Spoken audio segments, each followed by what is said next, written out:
Hello, website friends. Pauline here. I have a website pep talk for you today, but it's of a rather different kind, so I hope you enjoy it. If we haven't yet met, I am Pauline Wiles. I am a website designer and I specialize in helping you create a very professional, very effective, and very streamlined website. You can find me anytime at paulinewiles.com. Today's video, some encouragement for your website from an unusual source. I'm making this video in January. January celebrates Winnie the Pooh Day for the anniversary of author A.A. Milne's birth. And much of the wisdom that Winnie the Pooh and friends offer us is not only timeless, but it is surprisingly applicable to your website project.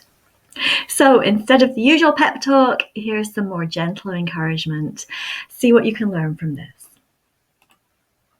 Firstly, in terms of overcoming your tech worries. What does Christopher Robin say? This quote is very famous, that you're braver than you believe and smarter than you think. Now, in terms of your website project, I see far too many people who are completely stuck and overwhelmed, and you believe wrongly that the whole project is simply beyond you. That's not the case.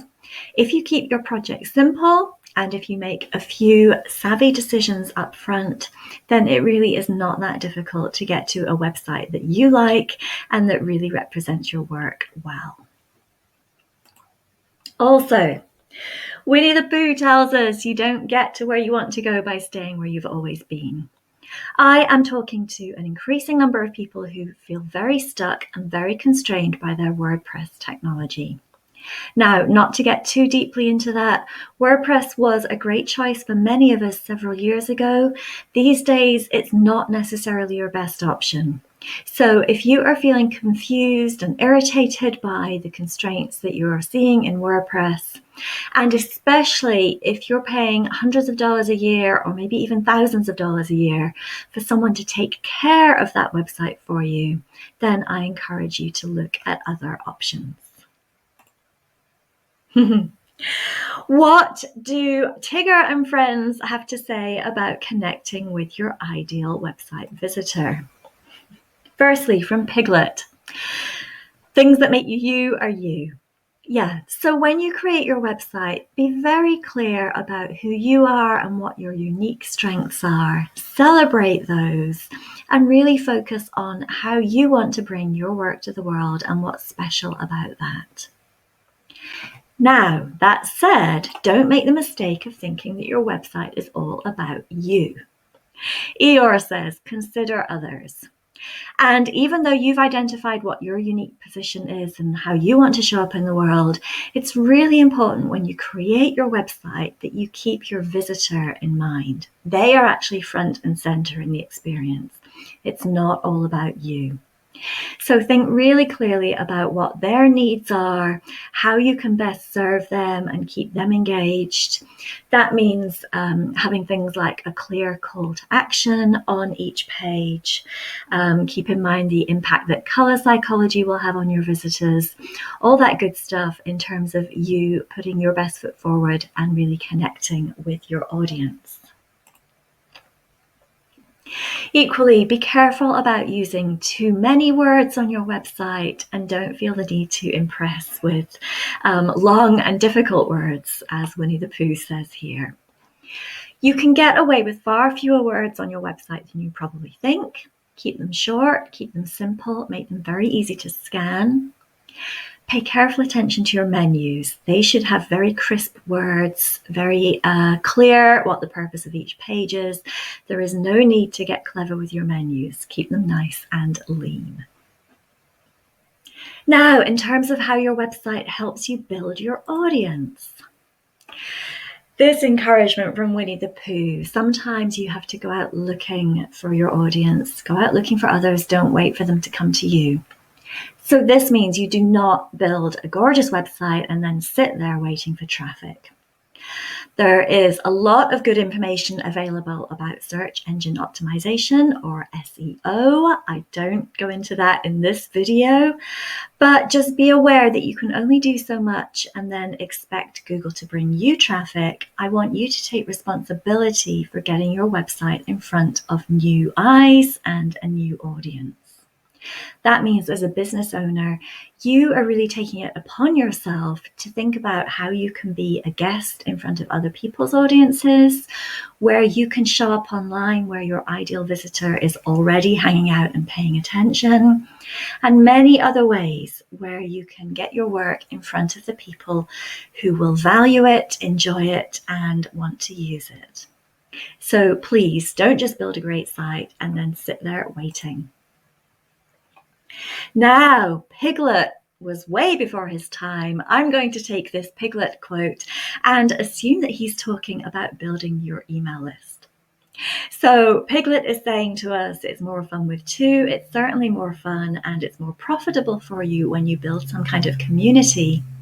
And the way to do that with your website visitors is once somebody visits the site, you will invite them to give you permission to stay in touch by email.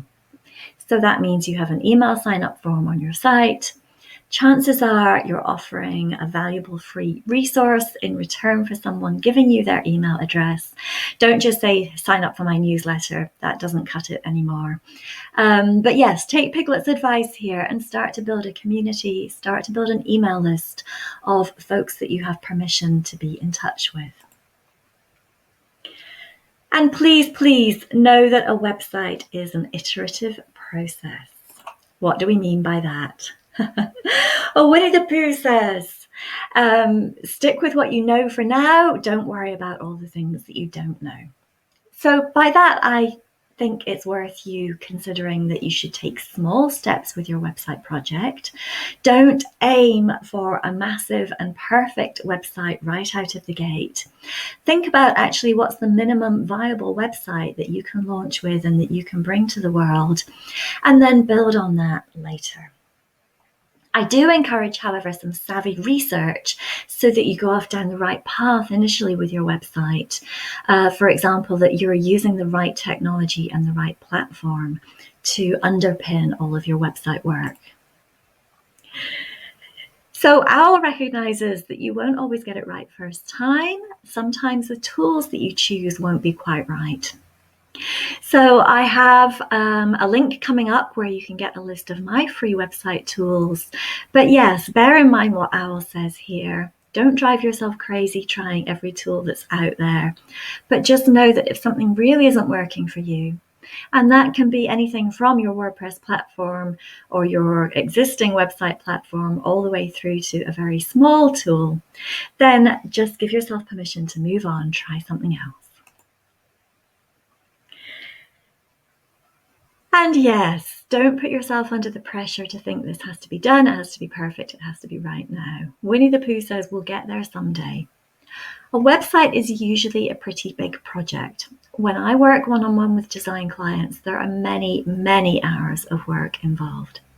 So take some of the pressure off yourself. Keep it simple if you can. And yes, know that you will indeed get there at some point. So, wonderful wisdom there from Winnie the Pooh and friends. I am intrigued and amazed at how timeless this advice is. I think it's wonderful that a book that was written about 95 years ago can in fact give us some lessons for life and indeed for your website. If you would like some further free resources for me, I have a free website starter kit. You're more than welcome to download that. Go to bit.ly/website-start. And the list of my favorite tools that I mentioned to get your website and your online business on the right footing. The tools that I love to use, they are here for you in this list. Get the list at bit.ly/best-website-tools. Once again, I'm Pauline Wiles, and I do hope you enjoyed this website pep talk from the perspective of that wonderful bear, Winnie the Pooh. That's all for now. See you next time.